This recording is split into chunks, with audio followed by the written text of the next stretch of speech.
मेरे पर्सनालिटी पर उठा हुआ सवाल है और ये कौन कर रहा है। इस देश के गृह मंत्री है अमित शाह, प्रधानमंत्री नरेंद्र मोदी है।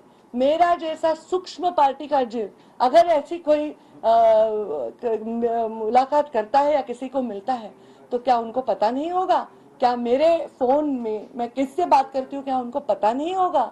मुझे लगता है मेरे जैसे सरल, स्पष्ट और पार्टी से प्रामाणिक नेता के गरिमा पर यह उठाया हुआ प्रश्न चिन्ह है। हाँ, बहुत बार ऐसा हुआ मेरा नाम चला पर ना मुझे मिला नहीं। मैंने पार्टी का आदेश उस समय स्वीकार लिया। मैंने तो फॉर्म भी भर के विधान परिषद का मुझे बताया गया कि रखो, और फॉर्म भरने के समय के 10 मिनट पहले मुझे बताया गया कि आप ये फॉर्म नहीं भर सकती है। तो मैंने कहा कि पार्टी का आदेश मेरे लिए सर्वोतोपरि है। पर मेरे बारे में ऐसी शंका उपलब्ध करना मुझे बहुत दुख दे रहा है।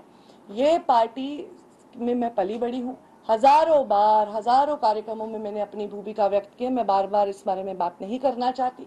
3 जून को जब मेरे पिताजी की पुण्यतिथि थी उस दिन मैंने कहा था कि ये चर्चा जो होती है वो चर्चा मेरी वजह से नहीं होती है। ये चर्चा पार्टी के जब कोई निर्णय होते हैं तब मेरा नाम चलता है और नहीं मिलता है इसलिए होती है।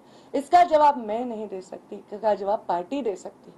पार्टी मुझे पात्र समझेगी तब मुझे अकोमोडेट करेगी, ये भी मैंने कहा है।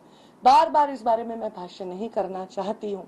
मैंने आज तक कभी भी किसी के वैयक्तिक जीवन में हस्तक्षेप नहीं किया, किसी के वैयक्तिक जीवन पे टिप्पणी नहीं की। कभी भी मैंने कोई धार्मिक तेड़ बढ़ाने वाली टिप्पणी, जातीयवाद की टिप्पणी नहीं की। मैंने अपने जीवन में सिर्फ मुद्दों पर बेस्ड पॉलिटिक्स पे पूरा जोर दिया है। मेरे पिता के संस्कार मुझ में है। मैं किसी के पीठ में खंजीर डालने वाले रक्त, मेरे खून मेरे रगों में नहीं दौड़ता। खंजीर डालकर भी उसको जस्टिफाई करने वाले लोग भी आज राजनीति में हैं, पर मैं उनमें से नहीं। जब मोदी जी ने प्रधानमंत्री पद की शपथ ली थी और वो जब हमारे संसद में उस सीढ़ी पर नतमस्तक हुए थे तब हजारों लाखों युवक सिर्फ इस देश के नहीं दुनिया के ये सोच रहे थे कि एक अलग सरकार, एक अलग राजा, अलग प्रधानमंत्री हमें मिला है, एक ग्लोबल लीडर मिला है। आज भी यही सोच रहे होंगे। हमारी आइडियोलॉजीज को मैं सबसे ज्यादा प्यार करती हूँ क्योंकि यही भारतीय जनता पार्टी के संस्कार है। मोदी जी का ये वाक्य, मैं खातो नहीं खावानु देतो नहीं, ये बहुत ही इंपॉर्टेंट वाक्य है। भ्रष्टाचार से राजनीति को मुक्त करने के लिए मोदी जी के कदमों को बहुत गौर से दुनिया देखती है और ये सबसे बड़ा मुद्दा है।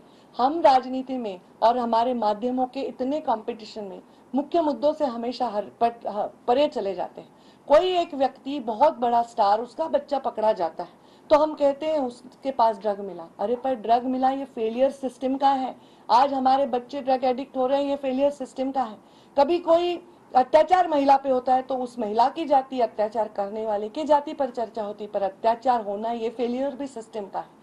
कोई इंफॉर्मेशन कोई बड़ा व्यक्ति अपने पास रखता है और बोलता है मैं किश्तों में दूंगा, तो ये भी जनता के अधिकारों के ऊपर एक उसका खंडन करने जैसी बात हुई है। अगर कोई व्यक्ति एक जिम्मेदार पद पर है, विराजमान है, तो उसके पास अगर कोई ऐसी इंफॉर्मेशन है जो समाज के प्रति बहुत आवश्यक है तो उस पर उसको एक्शन लेना चाहिए, ना कि उसको किश्तों में मीडिया को बताना चाहिए। ये सब चीजें देखकर मैं दुखी हो गई।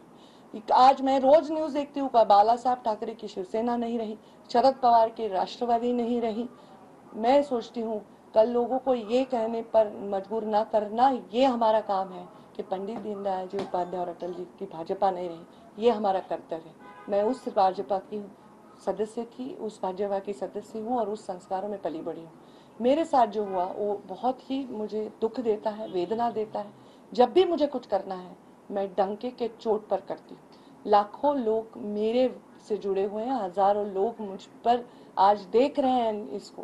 मैं सबसे यही कहूँगी कि मेरे प्रवास में आपने मुझे साथ दिया, उसके लिए आभार। और आप हमेशा मुझे साथ तभी दे जब मैं सच्चाई और मैं गरिमा के साथ काम करूं।